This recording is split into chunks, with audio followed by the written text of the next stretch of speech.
where thousands of firefighters and first responders are battling unprecedented wildfires. There are fears that the Dow will drop and drop quickly, and we're already seeing that. That now is what's called murder hornets, reported in the U.S. for the first time. In that massive explosion in Beirut, the death toll has climbed to more than 100 people this morning. The unimaginable path of destruction stretches from Washington State to California.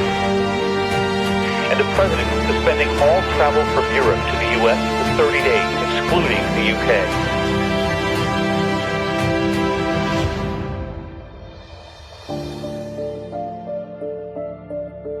Good morning, Washington Heights. Good to see everyone. Roy's out of town. He'll be back next week, so you don't have to put up with me again, you know. Usually ruins attendance for a couple of weeks anyways, but it's good to be here. I'm Jimmy Pitts. I'm one of the pastors here, and thank you guys. Don't get me started, man. You know, it's been one of those crazy weeks, hasn't it? So before we get started, I just want to say this. You know, we know it's been one of those weeks where it feels like evil has the upper hand. A week where we know evil exists in the world and has revealed itself in shooting and stabbings and all kinds of horrific ways across our nation. It's been a week where hope kind of seems dim, and we feel powerless in the things happening across our nation and even the world. But I say all this because today's message, okay, get this, was planned months ago and could have only been planned by the one who sees all things and knows all things and is able to give hope in the world, especially to a broken world and to us during this time. He is the light in the darkness and gives us strength till the end, no matter what comes our way. So this morning, we're going to continue our series, The Sign of the Times, and unpack Revelations 19, which is one of the best chapters in the Bible, as we see, and believe it or not, the return of the King, Jesus, who is the hope of the world. So we get to unpack that today, and I'm really excited to be part of it and just sharing with you from my heart, like you're in my living room. We're just talking as friends. That's what really counts. So as we open up Revelations 19, we see this radical shift in the way we've seen Jesus in the New Testament. You see, much of the Bible and the Old Testament and New Testament speaks of Jesus as a lamb. So if you're not familiar with faith, he's compared to a lamb going to the slaughter because he's the sacrificial sacrifice for all of us. The Bible speaks of him as someone who willingly, right, gave up his life to pay our debt. What's our debt? What's our debt? You guys know our debt. Sin, right? It's sin. It's the things we do that we hate, but we do. He paid that debt for us. And through that, he gives us hope. Hope for today, hope for tomorrow, hope for eternity. In the previous chapters of Revelation, there are lots of hard and difficult things going here on earth. Things leading up to this final end of the world as we know it. And while we've seen death and destruction and evil unleashed in this world, chapter 19 reveals three new images of Jesus as John relays it to us through the book of Revelation. Revelation 19 deals with the judgments and the collapse of mankind. In this chapter, Jesus is about Jesus' second coming, because he is coming, and his promise that he will return. So let's get ready to enlarge our vision and understanding of him as he reveals himself in three new ways. So the first one's called the bridegroom. He reveals himself in the first portion, the bridegroom. Revelations 19, 7 and 9. Let us rejoice and be glad and give him glory, for the wedding of the Lamb has come, and his bride has made herself ready. Then the angel said to me, write this, blessed are those who are invited to the wedding supper of the Lamb. And he added, these are the true words of God. This idea of wedding feast and bridegroom is an echo of what Jesus previously said in a symbolic kind of Jewish Middle Eastern tradition during that time. This is a theme and a pattern. He said something in Matthew 22. Basically, this king has marrying off his son, and they're throwing a huge feast, and he goes, go invite a bunch of people. Bring those who are honored, my guests, in. So the servant went out, and so we pick up in verse 4, so that he, the king, sent over servants to tell him, the feast has been prepared, the bulls and the fatted calf have been killed, everything is ready. Come to the banquet. But the guests he had invited ignored him. They went their own way. Some to the farm, others to the business, others seized the messengers, insulted them, and killed them. The king was furious, and he sent out his army to destroy the murderers and burn the town. And he said to his servants, the wedding feast is ready, and the guests I invited aren't worthy of honor. Now go out to the streets, to the corners, and invite everyone you see. So the servants brought everyone they could find, good and bad alike, and the banquet hall was filled with guests. Notice everyone was invited, but not all came. Just like those on the streets, we are invited to Jesus' feast, but not all will accept his invitation. We see this theme of a wedding, that those who have given their allegiance to Jesus, they're going to participate in a wedding feast at the end of time. No matter what their background is, no matter what they've done, no matter what I've done, we're going. And it's interesting that in the same passage, the king talks about also fine linen that he gave them. A lot of times we think we do things we deserve. Fine linen. In the end, God gives us the fine linen. That fine linen, again, is Jesus and what he's done for us. These are parallels we read in Revelation. Now, in Revelations 19, we are described as a bride. And Jesus is described as a bridegroom. Now, that word we don't use in today's time, the word in bridegroom. What did it mean? I think John's trying to make a comparison to his time and helping us understand when Jesus returns and comes back. What does that mean? So during the first century marriages, they had 3 specific traditions that correlated to what John is trying to compare in this image in our relationship with Christ. In the first century tradition, it was more about the groom and not the bride. John is implying it is about Jesus, right, and what he's done. Somehow, through the centuries, this reversed and can cause kind of confusion for modern-day readers. Now, the couple may have never even met each other, or maybe met each other once or twice during this time. Not like our systems. We date, we hang out, we spend all time together.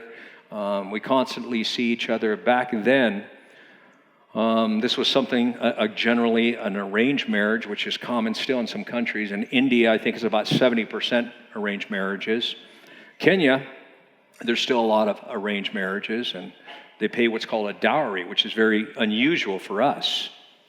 But a lot of those countries can make the correlations much faster than us. When I went to Kenya, one of the first trips, multiple people come. We had some young girls and teenagers, and we get there, and we go to the Maasai tribe. They're like, 4 cows. 4 cows. And I'm like, oh, this ought to be fun. All right. I might as well go with this a little bit. So I'm like, how about 5 cows and a baby lion? Huh? Will that work? But we would never do that. But you could see they make that correlation instantly. They understand the dowry, payment that is required.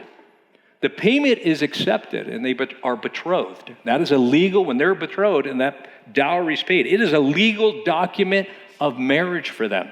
They are considered married without consummating the marriage. They are considered married. We would best describe this as like an engagement. But for our engagement, it's not a legal binding contract. For them, it was. Now, during this time, once they were betrothed and he paid the payment, the groom would go away from about 8 to 12 months. He would disappear, and he would go and make a place ready for his bride to go get her someday and bring her back. Generally, he would go to his father's house and begin adding on a room to the existing house. And then, when the time was right, he'd go get her. This echoes the words and symbolism of Jesus stated in John 14:3. Get this, he says this, and if I go and prepare a place for you, I will come back, and I will take you to be with me, that you may also be where I am. It's a direct correlation. Now, during this preparation time, the bride would know the groom would be returning, but she doesn't know the day, the time, or the hour because he doesn't tell her. He surprises her. Interesting, huh? Because Jesus is going to surprise us. But what was expected of the bride during this time of preparation? Think of young love, falling in love first, and the bride she cannot wait for her wedding day. And tells everyone how much she loves this guy. I mean, deep passion, you can just sense that young love, right? And did you see my ring? You know, she's just so excited about every little detail, but she stays committed. She stays pure. She stays faithful to the groom. And she longs for his return. She longs for it.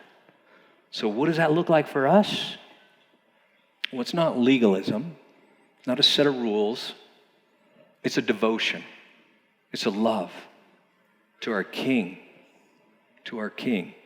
who paid our dowry. What was that? His life, his blood. He paid our dowry. For those that have their allegiance for him, the dowry's paid. It's absolutely paid. It seriously amazes me just how much God loves us. How much he loves me. I don't even know why, but he does. I mean, it's just amazing. I mean, if there's like guardian angels up there, I mean, I don't know if I truly believe everyone has their own. It's not real clear, but if there is, I think mine's going, you got him today, okay? There's no way. I think that stuff's going on behind the scenes that I can't see. So I'm like, man. But that he would go to this extreme level, right?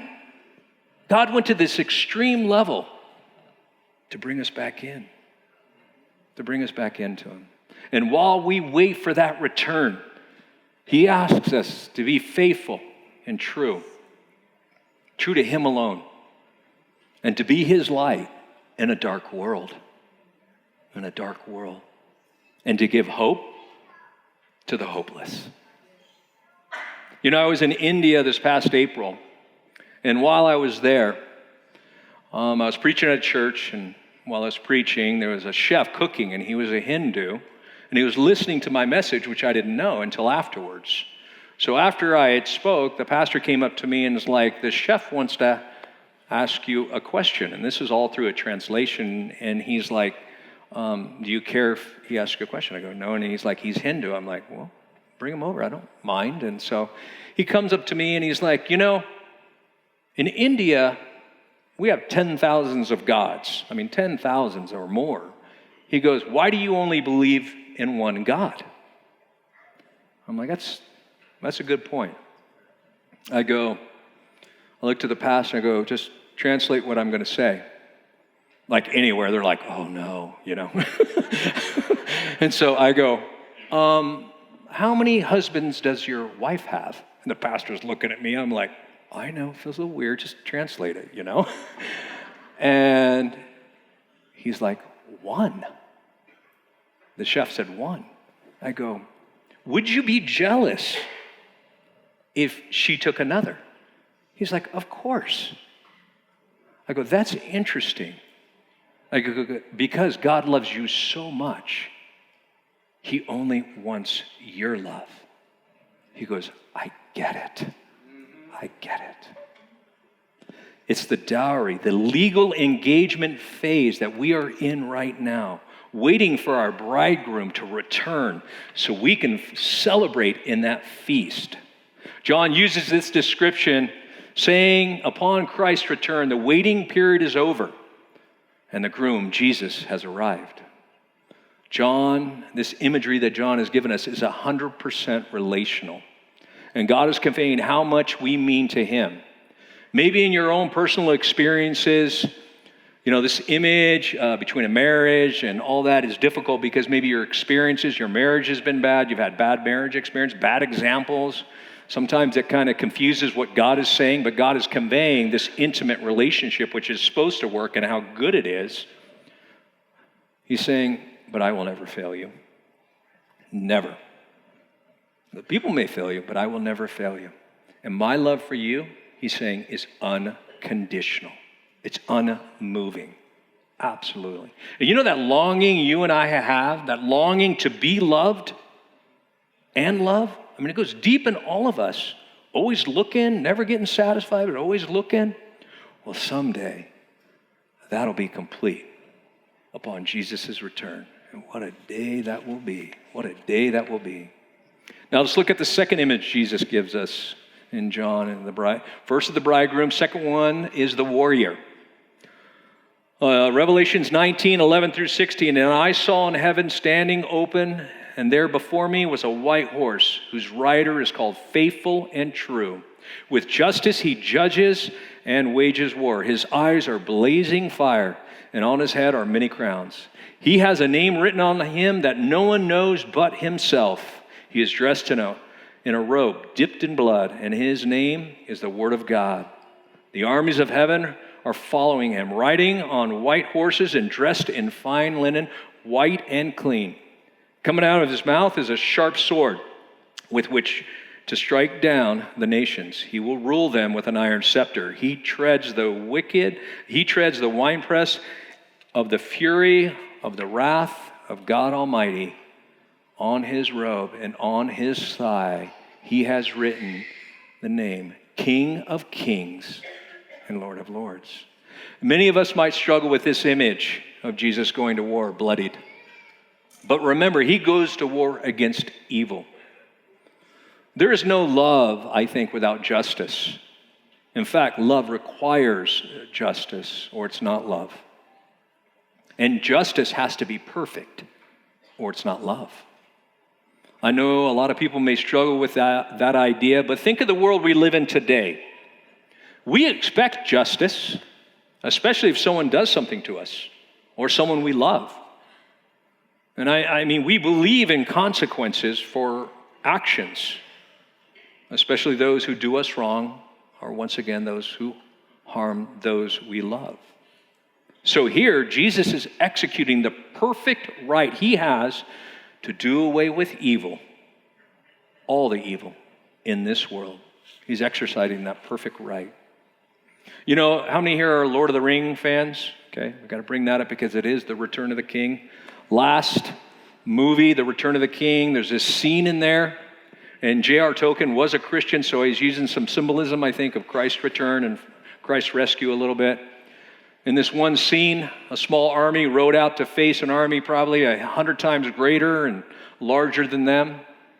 They were being cut down as the city of Gondor watched them fall one after one after one. The small army sounded the retreat and were trying to make it back to safety within the walls of the city.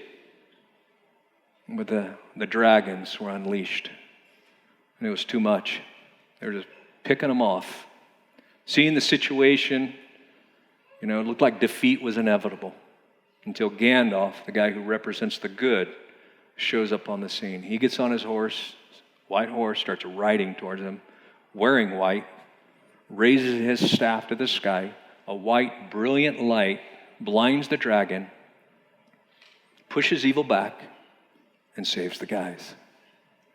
The perfect picture of what Jesus is doing when he comes. And so when evil is at its peak in humanity, and it turns its back on God, rejecting his grace and forgiveness, the Antichrist and the beast will gather a worldwide army and wage war against Jesus. Jesus, who comes riding on a white horse with blazing eyes, like, what does that mean? Representing he sees and knows all things, and a sword from his mouth, symbolizing his word is enough to wipe out the armies of the world. He has only to speak, and it's done. There's no war. The sword from his mouth is power.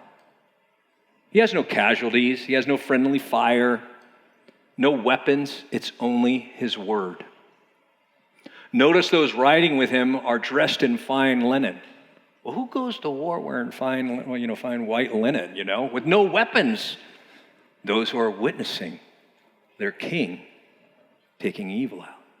They're just witnessing. The struggles, the pain, the injustice we feel all around us, and we even feel in ourselves sometimes, it's all going to be eliminated.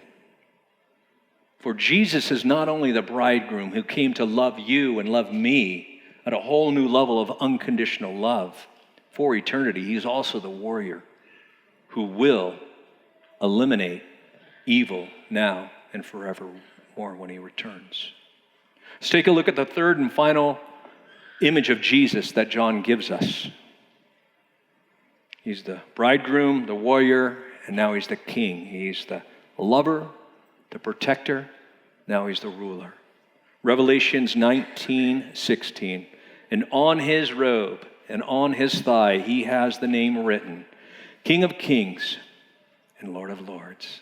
It's interesting that in the first century, the Roman Senate addressed Caesar as King of Kings and Lord of Lords, saying like Caesar is the ultimate ruler. However, Jesus, when he comes to reclaim the title that should only have been given to him, he will claim it with all authority. In Revelations 19:12, he speaks of many crowns. Not uncommon for a ruler to wear more than one crown during the first century. Not uncommon at all. Showing that he kind of has rulership and conquerorship of kind of different countries around. Jesus says he's wearing many crowns, indicating representing ruler over all nations, all people, all time. Let's remember the first time Jesus came, right? They gave him a crown. We gave him a crown. What was it? Crown of thorns. Crown of thorns. But the next time he comes, he's going to have a crown, but it'll be a crown of all rulers, all people, all time, all thrones. He also has a name that is only known to himself. And we don't know it. It may be revealed sometime in the next life or something. Probably so we don't profane it, right? So he keeps it till we're perfect, which is smart. Because it doesn't say why he holds it, it retains it. But Jesus will return. He will reign. And we will be with him. I don't know when he's coming back. How many think he's coming back soon? Okay, so let me tell you this. I was in 6th grade, man, and I thought he was coming back really soon. I'm being honest, that was a long time ago, okay? So I was sitting with my friends. I was a Christian back then, and I was on one of those metal merry-go-rounds. They don't allow it. They're illegal now, going around. I remember this as like it was yesterday, talking to my friend. It was back in the Hal Lindsey days, this guy who laid Great Planet Earth, and I was all charged up like, Jesus is coming back. I know he is. So I'm telling my little buddy here, man, because I'm in 6th grade, I'm not going to make it out of high school. There's no way. I'm not going to make it. He's coming back before then. Well, it's been a few years since high school at least. Yeah. And he's coming back when he wants, just like the bridegroom. He has the date, he has the time, and he knows. Maybe 50 years, maybe 5 years, maybe 500 years. But what did that teach me? It taught me something. It tells me I need to be ready. I need to be ready. That's my concern, because a lot of time has gone by since I thought he was coming. So the big idea today is, are you ready for the King? No matter where you are in life, it's never too late. Are you ready for the King? I once had a guy tell me, he says, I just don't understand. I think it's really arrogant, possibly, and demanding of your God to demand worship. Well, that's a good point, and it feels that way.